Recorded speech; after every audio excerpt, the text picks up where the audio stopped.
זה היה באמת כמו לשבת בסטנדאפ, רק שכולו לחלוטין מאולתר רק בהשתתפות קהל. זה היה מושלם, הם נתנו לאנשים להרגיש בנוח. היה מצחיק, ועכשיו יש לנו אינסייד ג'וקס במשרד, אז זה מעולה.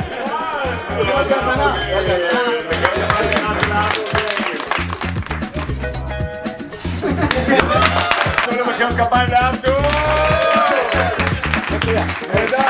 וואי, היה כיף ברמות, גם צחקתי ממש, גם הרגשתי שכאילו כולם, כל החברה באו ביחד, לחשוב ביחד, לעשות את האימפרוב ביחד, לדחות ביחד, לתמוך ביחד.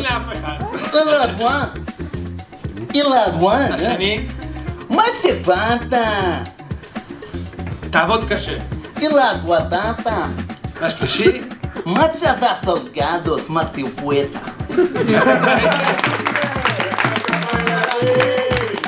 וואי, חוויה ממש מטורפת, כאילו אלתורים ברמה הכי גבוהה, צחוקים של החיים. בדרך כלל אנחנו מול איזה פאורפוינט, טלוויזיה, משהו, ופה כולם היו מעורבים, ובאמת צחקתי כל כך הרבה, כאילו ממש כאב לי הפנים בסוף.